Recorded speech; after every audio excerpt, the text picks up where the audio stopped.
한 주간 신방을 하면서 어느 집사님과 함께 이야기를 나누게 됐습니다. 이 집사님은 저희 교회 현재 열심히 섬기고 계시는 분이십니다. 근데 이분이 저한테 하시는 말씀이, 목사님, 제가 25년 동안 술을 먹었는데요, 한 달에 3일 빼고는 계속 술을 360일 가까이 그렇게 먹고 살았습니다. 그렇게 해서 25년을 살았는데 놀랍게도 하나님께서 그러한 저를 믿는 부인을 만나게 해주시고 또 예수님 만나게 해주셔서 예수님을 영접하고 나니까 한순간에 술을 다 끊어버렸다고 그렇게 말씀하시는 거예요. 그분이 지금 저희 교회에서 아주 열심히 봉사하시면서 섬기고 계시는 분이세요. 근데 그것뿐만 아니고 하나님께서 그 자녀들과 그 가정을 하나님께서 말씀 복음이 전파되게 해주셔가지고 그분의 형제들이 다 지금 예수님 믿게 되시고 정말로 믿음의 가정으로 하나님께서 변화시켜 주신 것을 보게 됩니다. 예수님 믿기 전에는 술에 빠져 있고 하는 일마다 잘 안 돼서 항상 절망 가운데 있었지만은 예수님이 그의 삶의 주인이 되시고 나서부터는 하나님께서 복을 주시는데 본인이 생각하지 못했던 엄청난 그러한 영적인 복과 물적인 복들을 주시고 있다는 것을 말씀해 주시더라고요. 여러분들, 오늘 이 본문이 바로 술에 대한 겁니다.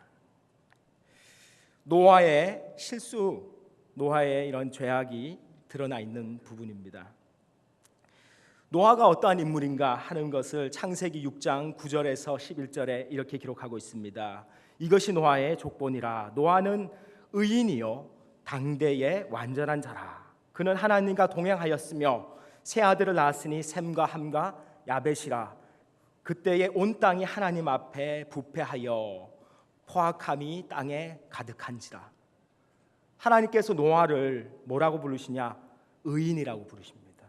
근데 당대의 완전한 자, 구약에서의 의인, 이 말은 하나님의 뜻에 따라서 살려고 애쓰는 사람.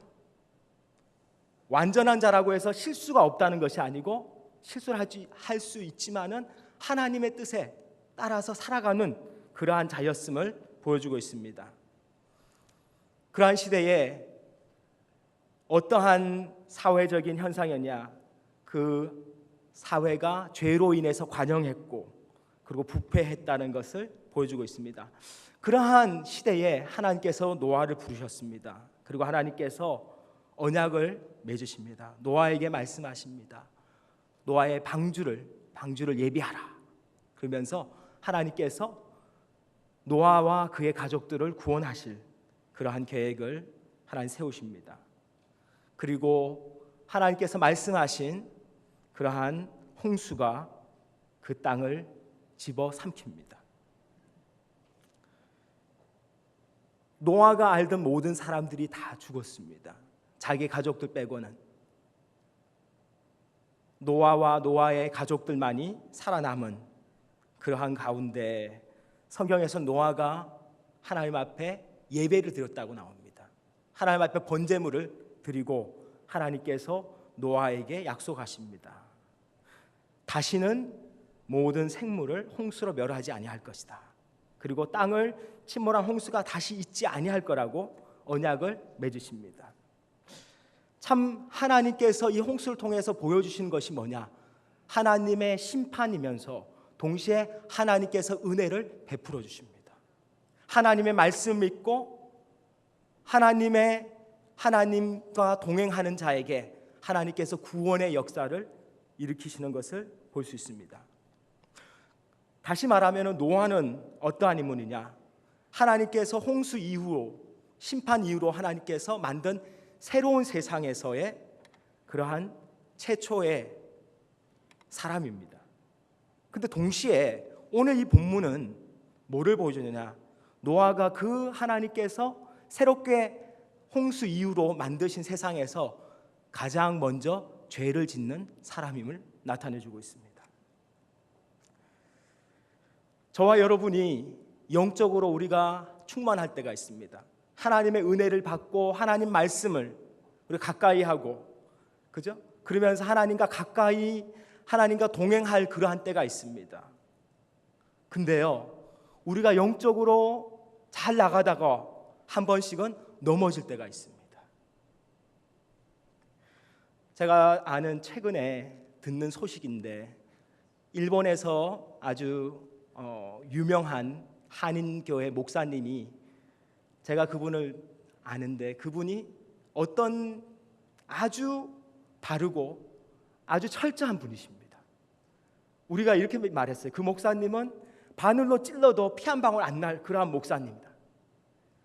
그랬는데 그러한 목사님이 추문에 의해 스캔들로 인해서 어쩔 수 없이 교회에서 쫓겨나시는 그러한 일들이 생기는 것을 봅니다.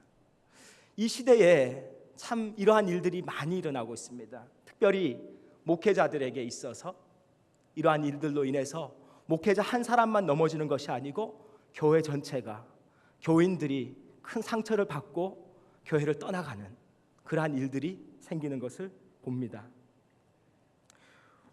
노아가 20절 말씀 한번 보시면은요, 노아가 농사를 시작하여 포도나무를 심었더니 21절 말씀에 포도주를 마시고 취하여 그 장막 안에서 벌거벗은지라. 노아가 근데 홍수 이후로 가장 먼저 심은 것이 포도나무인 것을 보게 됩니다. 물이 별로 없어서 물이 귀해서 이 포도나무를 심었을까? 아니면 포도나무라는 것이 홍수 이전에 노아에게 있어서는 그 홍수 이전의 세상과 매개체로서 연결해주는 그러한 것일 수도 있고요. 아니면은 노아의 마음 가운데 너무나 공허하고 허전한 마음이 있었기 때문에 포도주를 만들어서 그러한 마음을 달래기를 원해서 포도나무를 심었을 수도 있습니다. 근데 이 포도나무에서 나온 이 포도주를 가지고 노아가 포도주를 담았습니다.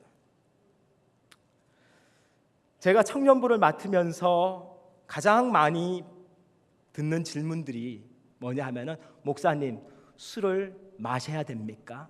마시지 말아야 됩니까? 성경에서는 술을 마시지 말라라는 말은 없었는데, 또한 예수님 그 당시에는 포도주가 기쁨의 상징이고 음료와 같이 그렇게 마셨는데 우리도 마셔도 되지 않습니까? 라는 질문을 합니다. 근데 그러한 질문에 저는 잠언서 23장 31절부터 35절의 말씀을 펴서 읽어줍니다. 제가 한번 읽겠습니다. 포도주는 붉고 잔에서 번쩍이며 순하게 내려가나니 너는 그것을 보지도 말지어다. 이것이 마침내 뱀같이 물 것이요 독사같이 쏠 것이며 또 내 눈에는 괴이한 것이 보일 것이요 내 마음은 망령된 것을 바랄 것이며 너는 바다 가운데 누운 자 같을 것이요 돛대 위에 누운 자 같으며 내가 스스로 말하기를 사람이 나를 때려도 나는 아프지 아니하고 나를 상하게 하여도 내게 감각이 없도다. 내가 언제나 깰까 다시 술을 찾겠다 하리라. 하나님께서 잠언서 말씀에 의하면은요, 술을 어떻게 하지도 말래요? 보지도 말라고 말씀하십니다. 왜? 술이라는 것은 이게 들어가면은요, 나는 절제할 수 있는 양이 있다고 다들 자신하십니다. 근데요, 그것은 누구도 장담할 수 없습니다. 노아도 술을 한 잔, 두 잔 마시다 보니까 그냥 취해버렸습니다. 근데 그냥 취한 것이 아니고 이 노아는요, 필름이 끊길 정도로 술에 취해버렸습니다. 이 술이라는 것은, 그리고 세상의 쾌락이라는 것은 우리의 마음의 영적인 경계의 빗장을 푸는 역할을 합니다.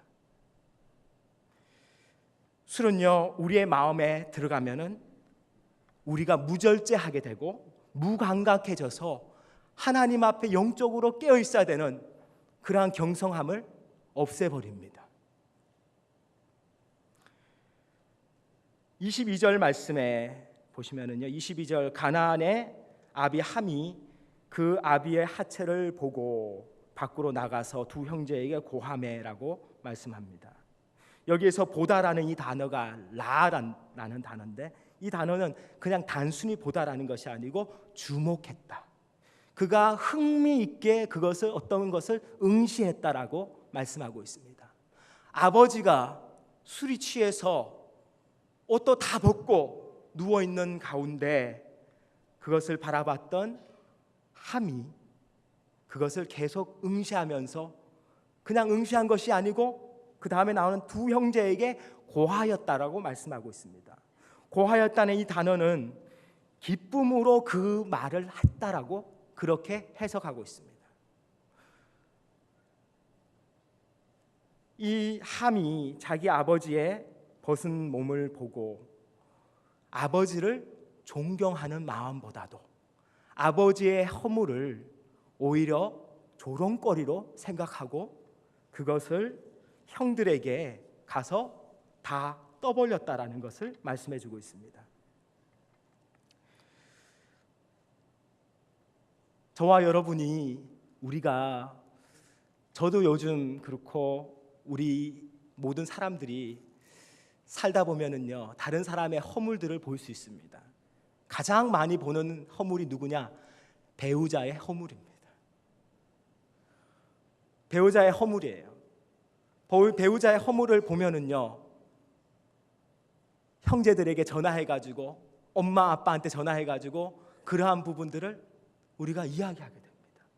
우리 남편은 이렇고 우리 아내는 이래서 아유 힘들어 죽겠어, 스트레스 받아서 너무너무나 힘들고 어렵다라고 우리가 쉽게 말을 합니다. 성경에서는요 하나님께서 원하시는 것이 무엇일까? 하나님께서는 그러한 허물을 볼 때 우리가 허물을 다른 사람들에게 전하는 것을 원치 않으십니다. 함의 문제는 뭐냐 하면은 그 마음의 문제가 있습니다. 함이 아버지의 허물을 보고 그것을 말했다는 것은요 그 마음에 하나님 아버지에 대한 그러한 존경하는 마음이 없었다는 것과 함께 연결된다는 사실입니다.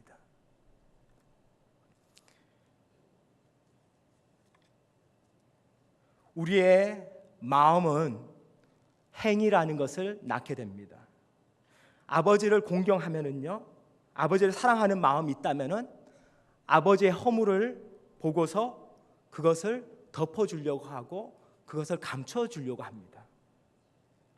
그렇지만 아버지에 대한 하나님 아버지에 대한 그러한 경외하는 마음이 없다면은 그러한 것을 우리가 쉽게 다른 사람들에게 조롱거리로 말해버립니다.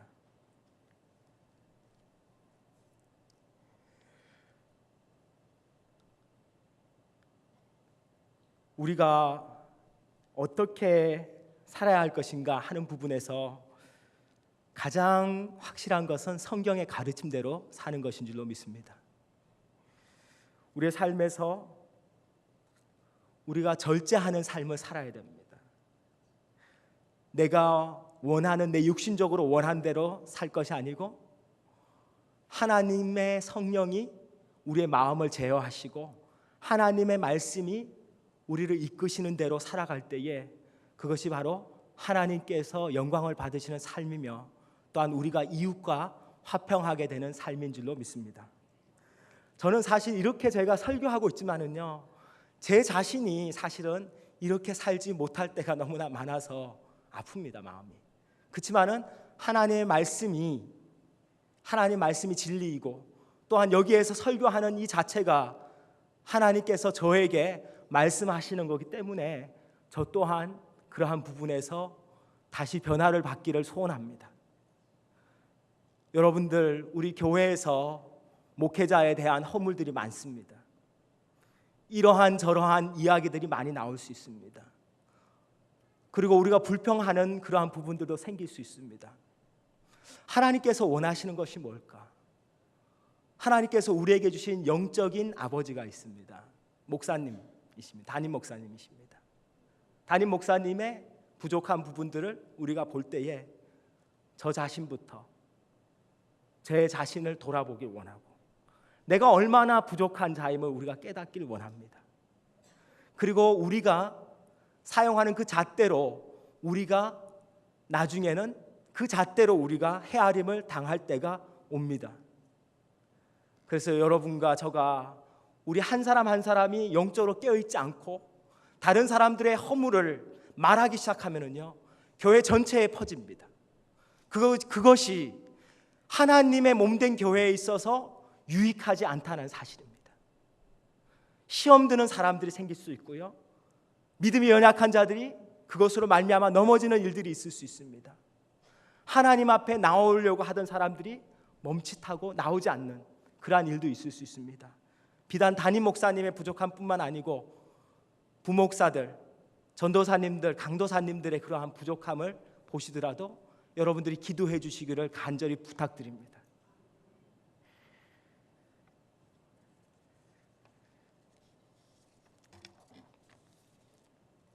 세 번째, 하나님께서 축복과 저주를 주관하시는 분이심을 우리가 알 수 있습니다. 26절 말씀에 셈의 하나님 여호와를 찬송하리로다. 가나안은 셈의 종이 되고 하나님이 야벳을 창대하게 하사 셈의 장막에 거하게 하시고 가나안은 그의 종이 되게 하시기를 원하노라. 노아가 셈과 야벳의 행동을 통해서 오히려 여호와 하나님을 찬양하고 또한 하나님께서 주신 그 축복권을 가지고 자신 야벳과 셈을 축복하는 것을 봅니다.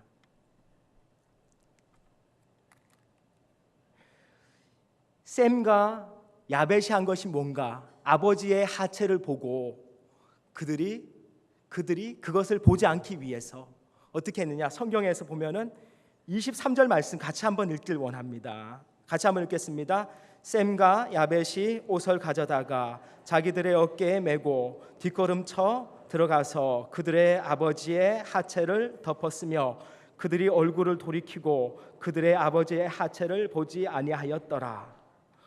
셈과 야벳이 옷을 가졌다고 하는데 옷이 아니고 히브리어 단어에서는 이것이 옷보다도 오히려 이불입니다. 천조각입니다. 천조각을 어떻게 했다고요? 한 사람씩 자기 어깨에 메고 뒷걸음질 쳐서 아버지의 벗어 누워있는 것을 가려주었다라고 말씀하고 있습니다. 그리고 그들이 뒷걸음쳐서 나왔습니다. 아버지의 하체를, 부끄러움을 가려주는 일을 했습니다. 저와 여러분이 다른 사람들의 허물을 보고 그것을 가려줄 때에 하나님께서는 이 본문을 통해서 우리에게 말씀하십니다. 반드시 하나님께서 그 일을 아시고 갚아주시는 분이 되실 것입니다. 제가 얼마나 형편없는 사람인지 여러분들은 잘 모르실 것입니다. 근데요, 하나님께서는 저의 부족함을 알고 계십니다.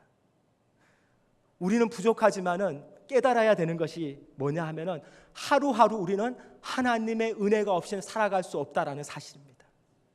내가 오늘 쓰임 받고 있다 할지라도 나는 언제 넘어져서 언제 땅에 떨어져서 처박힐 수 있는 그러한 존재라는 것을 우리가 깨달아야 됩니다. 아무리 노아가 의인이었고 하나님께서 그를 사용하셔서 구원의 역사를 이루셨다 하더라도 노아는 누구냐? 노아는 죄인입니다. 하나님의 은혜로만이 그를 붙들어 주실 때만이 그가 하나님 앞에 바른 삶을 살 수 있다라는 사실입니다.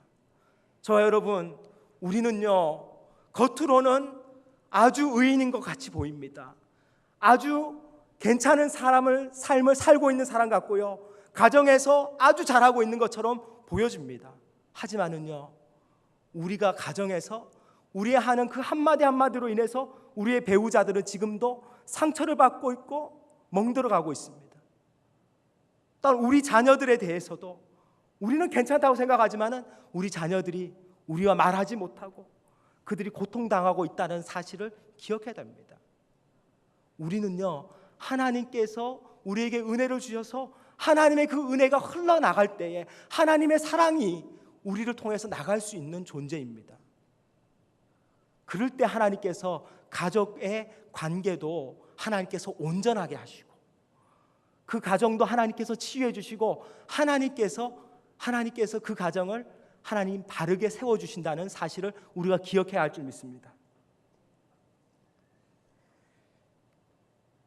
하나님께서 셈을 축복해 주시고 야벳을 축복해 주셔서 하나님께서 셈에게 하신 축복이 여호와 하나님을 셈의 하나님 여호와로 지칭하는 일을 하십니다. 우리가 하나님이 우리 하나님이 된다라는 것은 엄청난 축복입니다.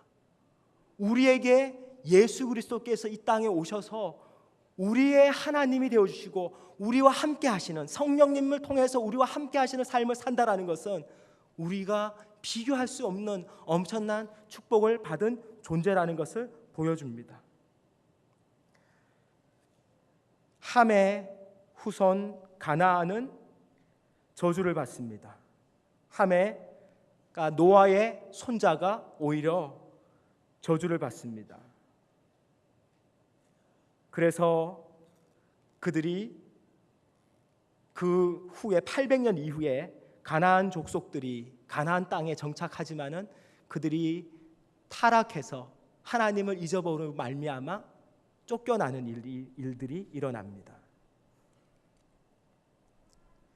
26절의 말씀에 하나님이 야벳을 창대케 하사 셈의 장막에 거하게 하시고 가나안은 그의 종이 되게 하시기를 원하노라.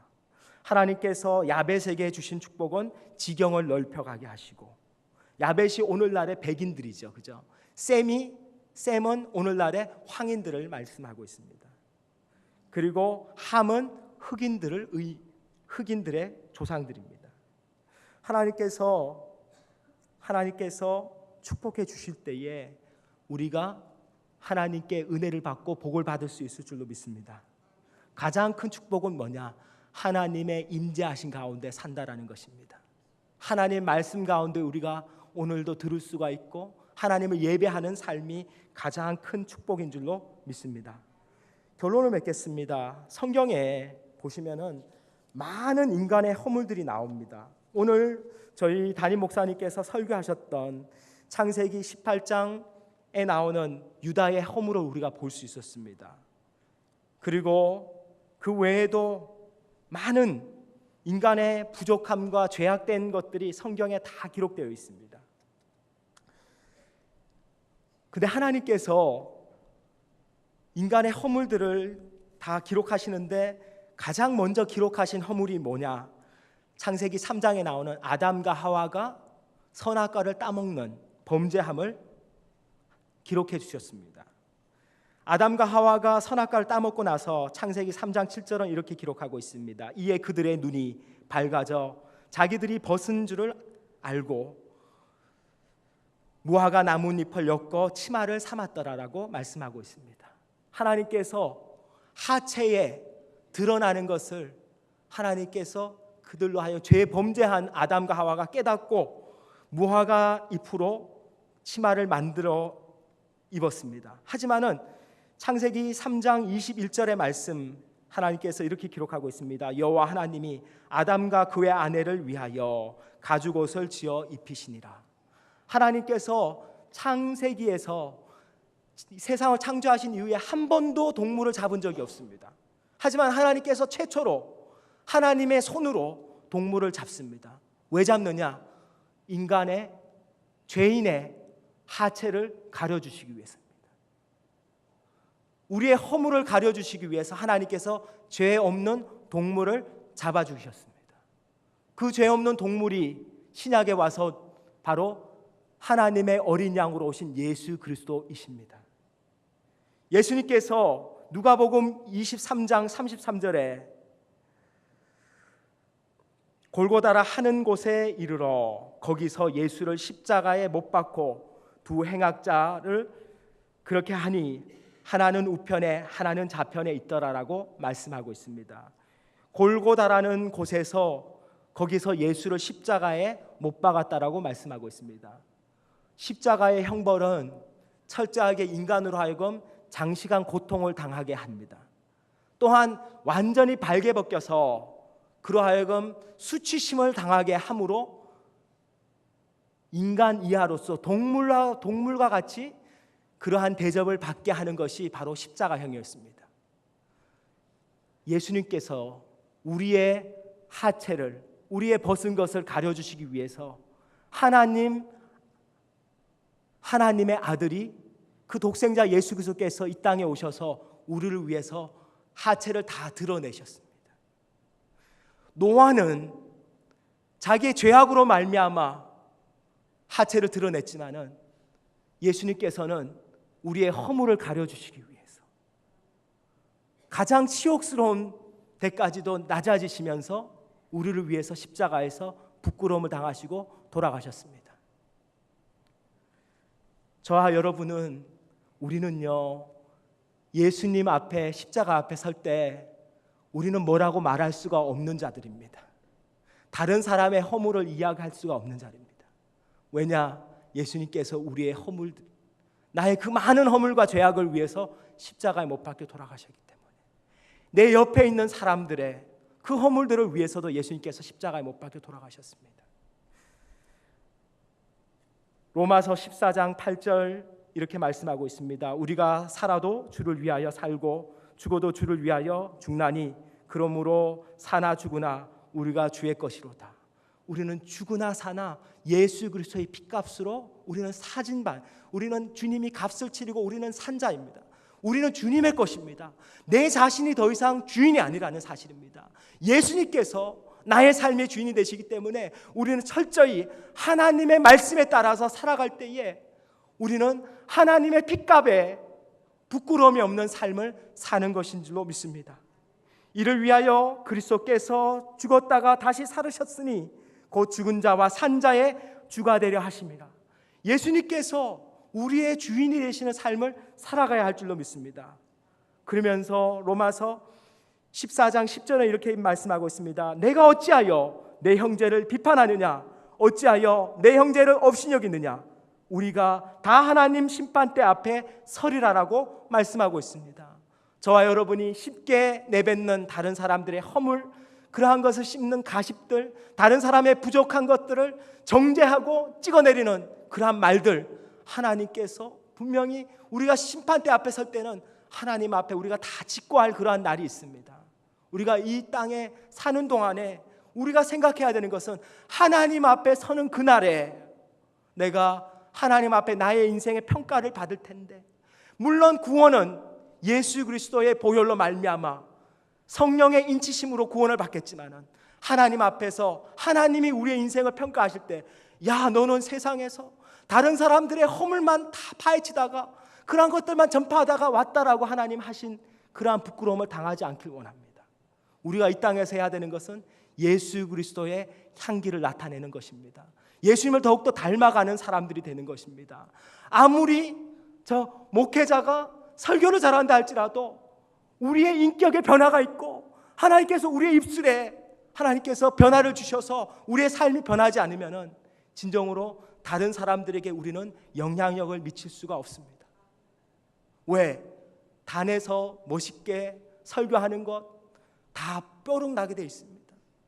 우리의 인격이 드러나게 되어 있고요, 우리의 부족함이 다 드러나기 때문에 우리는 어떻게든지 나의 부족함을 알고 다른 사람들의 허물을 말하기보다도 다른 사람들의 허물을 위해서 기도하고 오히려 그렇게 부족한 자들의 허물을 내가 가려줄 수 있는, 부족한 부분들을 채워줄 수 있는 그러한 성숙된 크리스찬들이 되어야 할 줄로 믿습니다. 말씀 한 구절만 찾아보겠습니다. 로마서 13장 보겠습니다. 로마서 13장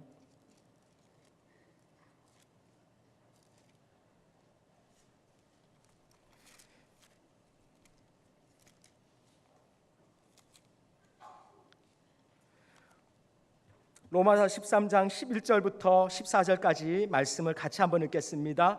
또한 너희가 이 시기를 알거니와 자다가 깰 때가 벌써 되었으니 이는 이제 우리의 구원이 처음 믿을 때보다 가까웠습니다. 밤이 깊고 낮이 가까웠으니 그러므로 우리가 어둠의 일을 벗고 빛의 갑옷을 입자.